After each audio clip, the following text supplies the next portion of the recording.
Thank you. तनाव to जैसे ही trailer out हुआ इतना क्रेज बन गया लोगों में, ये देखने के लिए काफ़ी एक्साइटमेंट बढ़ गई।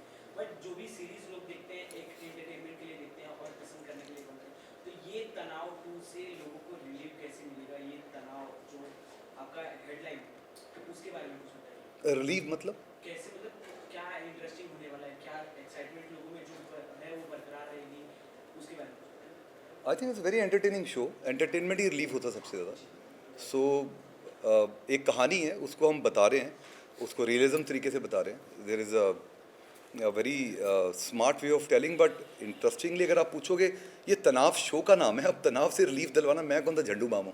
सो at the end of the day it's entertaining show, it's a well made show. और सेकंड सीज़न लेके आ रहे हैं, और पहले सीज़न का लोगों का रिस्पांस बहुत अच्छा रहा है, और सेकंड सीज़न में सब ने बहुत अच्छा काम किया है, और अपनी अपनी कहानियाँ लेके आ रहे हैं, and we have worked very hard about it. So I think उनका तनाव कम ही रहेगा इसमें को लेकर। बात करें सीरीज की, जब पहली सीरीज आती है तो लोग जो आर्टिस्ट वगैरह काफी नर्वस होते हैं कि लोग उनको इतना प्यार देंगे कि नहीं, बट कहीं ना कहीं प्यार मिला तभी दूसरी सीरीज दूसरे शो का अनाउंसमेंट हुआ है। सो आपको पर्सनली कितना प्यार मतलब कितने सारे मैसेज आए, कितना सारा अपने वो रिलेट किया है सब चीज़ों से? मैं एक्चुअली सीज़न 1 में सिर्फ पहली एपिसोड में था, इसलिए मुझे ज़्यादा आप सीज़न 2 में ही देखेंगे। यप। मैं सीजन 1 में था ही नहीं। सो मैं देता हूँ आपको आंसर। सो क्या है कि season 1 was accepted very well by the people, और इंटरेस्टिंगली जिन लोगों ने उस शो को देखा उन्होंने रिलेट किया, और बहुत सारे लोगों ने पसंद किया। मैसेजेस तो आते ही हैं, लेकिन खुशी इस बात की होती है कि जो लोग शो बना रहे हैं इस चीज़ को, जैसे अपलॉज है और सोनी लेव इसको अपना बना रहा है मिला के, तो अगर वो सेकंड सीजन लेके आ रहे हैं, definitely they are seeing it in a very nicer way. So यही कहना चाहूँगा कि आप तनाव 3 के लिए भी रेडी रहो। So definitely. आपने तनाव तो कश्मीर में पूरा शूट किया है, तो कैसा एक्सपीरियंस रहा कश्मीर में शूट करके? वहाँ के लोकल लोगों से आप जब मिले, कैसा एक्सपीरियंस रहा आप तीनों का ओवरऑल? मुझे तो मतलब कश्मीर बेहद ही खूबसूरत जगह लगती है। मैंने शूट भी किया है बहुत वहाँ, पर्सनल जैसे हॉलीडेज़ पे भी गया हूँ, तो I have only great things to say about Kashmir and its people and its food and its culture. और जब भी किसी प्रोजेक्ट पे काम करता हूँ जहाँ पे कश्मीर में शूट करने होने की पॉसिबिलिटी है, तो मैं तो बहुत खुश होता हूँ। I love going to Kashmir. Kashmir बहुत सुंदर है, इसको बार बार कितना कह लोगे आप। It's a universal truth. वो चंद्रमा है, ये सन है, it's universal truth, right? It's very beautiful. और वहाँ काम करके भी अच्छा लगता है, वेदर भी अच्छा होता है। जैसे कई बार हम शूट कर रहे होते हैं तो कुछ प्रॉब्लम्स हो सकती हैं शूटिंग के दौरान, कैमरा ख़राब हो सकता है या किसी की डेट्स का इशू हो सकता है। कश्मीर जैसी जगह पर वो भी अगर हो जाता है तो हमें लगता है अच्छा अच्छा हो गया, एक छुट्टी मिल गई है, तो will have fun in the weather. So बहुत अच्छा लगा हमें काम करके कश्मीर में। बहुत मज़ा आया, मतलब हम सबको मालूम है कितना खूबसूरत है वो, बट आई थिंक उससे भी ज़्यादा वहाँ के लोग बहुत अच्छे हैं, तो उनके साथ काम करके बहुत अच्छा लगा। मतलब अगर आप उनको थोड़ा बहुत वार्म है, अगर आप उनको इज़्ज़त थोड़ा प्यार देंगे तो वो दे रिटर्न इट 10 फोल्ड्स।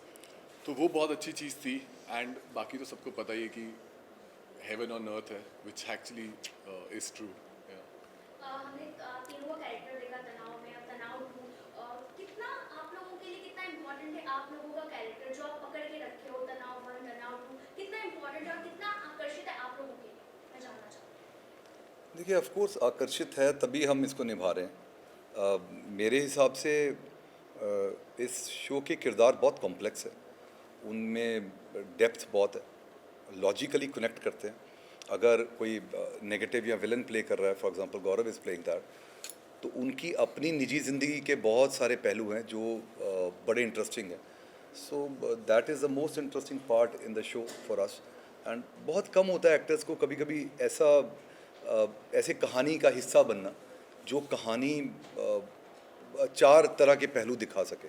कई बार हम वन साइडेड स्टोरीज़ में वर्क करते हैं, अब हमारा काम है, लेकिन कई बार हम उसको इन्जॉय नहीं कर पाते। तनाव जैसे शो में एक चीज़ का बेनिफिट ये है कि आप अपने ही किरदार के चार पहलू देखने को मिलते हैं, so that becomes very interesting for an actor. इस सीजन में एक इंटरेस्टिंग सवाल मेरे मन में आता है, आप लोग आज वीडियो तो सोचा पूछ लो आपसे कि इस सीजन में फरीद न्यू कौन है? मैं हूँ। तो बेसिकली एक नया एंट्रेंट है, एक नया कैरेक्टर इंट्रोड्यूस किया गया है जो कि सीरिया से ट्रेन होकर आया है। उसकी कहानी बेसिकली है कि वो और उसके फादर एक ही छत के नीचे दो अलग अलग फ़िलॉसफीज़ रहती थी जिनकी आपस में नहीं बनती थी।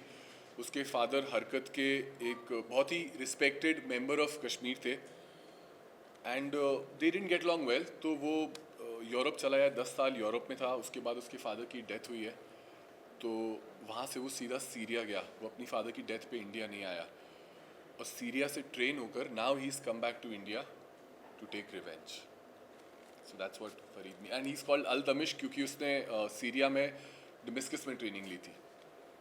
इस तरह की जब टेंशन हम लोग करते हैं किसी भी सीरीज या किसी मूवी में, तो वो काफ़ी ज़्यादा रियल लगे, ये काफ़ी ज़्यादा इंपॉर्टेंट है। तो इस तरह से आप लोगों को कितना प्रिपरेशन करना पड़ा और स्क्रिप्ट के ऊपर भी अपने आप को? हमें तो शूट के 2 महीने पहले हम सब पूरे हफ्ते भर के बूट कैंप में थे। एक ब्रिटिश साउथ अफ्रीकन स्टंटमैन थे, डैन। उन्होंने बहुत सी बड़ी बड़ी एक्शन फिल्म्स की हैं हॉलीवुड में भी, तो उन्होंने हमें बिल्कुल स्पेशल फोर्सेस जैसे ट्रेन करती हैं। एक हफ्ते हमें रगड़ा वेपन हैंडलिंग, मूवमेंट के लिए।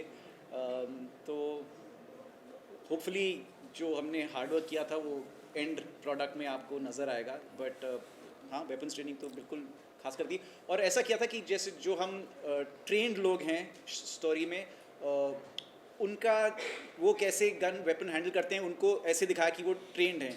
जो जैसे मुजाहिदीन हैं, उनमें से सिर्फ गौरव का कैरेक्टर बुलाया क्योंकि ये भी ट्रेनिंग लेके सीरिया से ट्रेनिंग लेके आया है। तो how he holds weapons and operates weapons versus how some regular mujahideen person holds it, उसमें भी डिफ्रेंशिएट करने की कोशिश की। यू नो आप तीनों ही काफी टाइम से इस इंडस्ट्री में हैं, तो कहीं ना कहीं आपको ये लगता है जब से ओटीटी प्लेटफॉर्म्स आए हैं तब से एक्टर्स को एक नई दिशा मिली है, एक नया प्लेटफॉर्म मिला है जहां वो अपने आप को रख पाते हैं, अपनी खूबियां दिखा पाते हैं। ओटीटी एक, आप मानते हैं कि ओटीटी एक नया पैमाना है हमें एक्टर्स को दिखाने का? आप तीनों एक्टर्स ही क्यों, आई थिंक सबको, हर क्रिएटर को, स्टोरी टेलर्स को, writers, directors, actors, even for audience बहुत सारी नई नई स्टोरीज देखने को मिली है। पहले सिर्फ टीवी था और फिल्म्स थी, अब बहुत बड़ा एक सेगमेंट ऑफ ऑडियंस है जो टीवी नहीं देखता है हर दिन, and you can't go to watch a film in a theatre every day. तो उसके लिए जो बीच में एक वॉइड था, मतलब बहुत लोग थे जिनको कुछ देखने के लिए नहीं था, तो वो OTT ने आई थिंक फुलफिल किया है। As an actor, yes, I am glad I have got a platform to showcase my talent, and yeah I am pretty happy. नहीं, आप देखो, मैं तो यही कहता हूँ कि जब भी कोई नई चीज़ आती है वो हमेशा बून बन के भी आती है और कर्स बन के भी आती है। हम उसको कैसे यूज़ करते हैं उस पर डिपेंड करता है। उसका सप्लाई और डिमांड कैसे मार्केट में रहता है उस पर हमको डिपेंड करता है। ऐसा नहीं है कि OTT ने आके एक्टर्स को बाहर निकाला, सिनेमा में भी एक्टर्स ने अपना बहुत लोहा मनवाया। बट येस, जब उसकी प्रोडक्शन बढ़ जाती है ना, एक चीज़ बन रही है, फॉर एग्जाम्पल 10 चीज़ें बन रही हैं, तो उसमें कितने एक्टर काम कर लेंगे। अब OTT में आपके पास 12 एपिसोड हैं या 6 एपिसोड हैं, तो उस किरदार को कहानी अपने तरीके से बताना, उसकी स्लोनेस, उसकी पेस कंट्रोल करने का पूरा मौका मिल जाता है।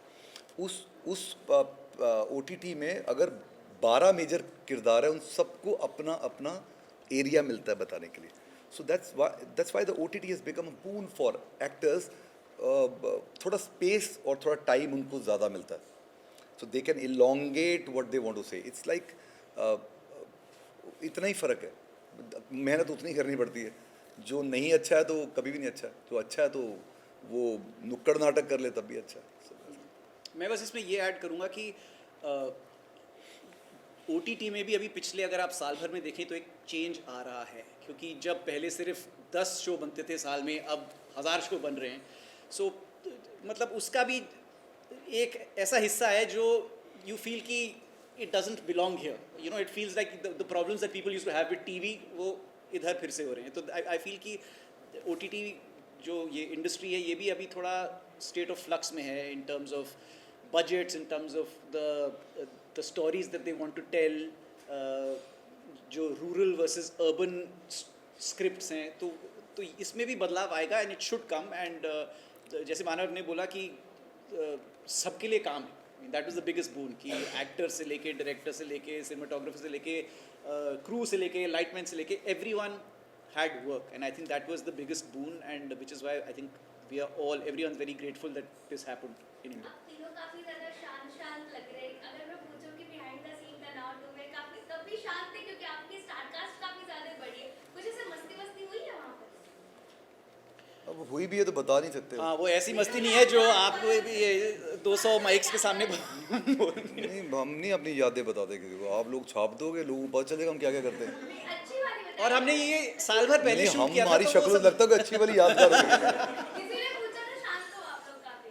शांत हैं बिकॉज आप लोग खड़े हो, नई मीडिया खड़ी है, थोड़ा हमको नहीं, और बोला गया। शांत इसलिए क्योंकि मतलब हम सब ने मतलब एक दूसरे के साथ बहुत महीने काम किया है, 2 सीजन काम किए हैं, तो वो कंफर्ट लेवल बहुत है हम सब के बीच में, और वो ऑन स्क्रीन भी दिखता है, वो ऑफ स्क्रीन भी दिखता है, तो या वो तो दिखेगा। Sir, continuing with the OTT वाला question, that youth are more centric towards OTT है, क्योंकि youth ज़्यादा देखती है, percentage ज़्यादा high होता है, तो कहीं ना कहीं when they see this type of series, violence होता है, so कहीं ना कहीं एक सवाल आ जाता है कि what message you are giving to your youth or audience, so इसमें कोई ऐसा तनाव तो क्या ऐसा मैसेज लेके आया youth के audience के लिए जो लोग सीखेंगे देखेंगे? Why there is always a need of message? Why I don't think so. अब this is an entertainment industry है ना, मैसेज तो नहीं होता, हम एक कहानी बता रहे। अब हर बंदे की अपनी नीयत है, उस मैसेज को कैसे निकालता है उसमें से। और कहानी भी मतलब रियल सिचुएशंस पे बेस्ड है, तो ये कोई नहीं है कि हमने मतलब कोई कहीं से कुछ नई चीज़ क्रिएट की है, मतलब ये होता है दुनिया में, इसलिए ये स्क्रिप्ट में it found a place, so it's there, it's reality. और मतलब अगर एक चीज़ ये हर सीजन में ये दिखाते हैं कि यू नो एज दे से कि an eye for an eye makes the whole world go blind, that's the story, because at some point somebody has to step back, you know, to break that chain of revenge and bloodshed, and I think that's what the story says. It was wonderful having you all three of you here. काफी मजा आया आपसे बात करके। At last, the message you would like to give to your fans, the audience. It's releasing on the 6th of September on Sony Live. Please watch it. It's coming in 2 parts. पहले 6 episode आएंगे और फिर उसके शायद 1-1.5 महीने बाद बाकी के 6 आएंगे, and I hope you really enjoy it. Message यही है मैसेज, जैसे गौरव ने बोला कि सीज़न 1 लोगों को बहुत अच्छा लगा, होपफुली सीज़न 2 और भी अच्छा लगेगा, and you will allow us to make season 3, so please watch it and give us your feedback, good और बैड। Thank you. मेरी तरफ से सही है, copy to all. Thank you, sir. चलो Thank bye. you. Thank you.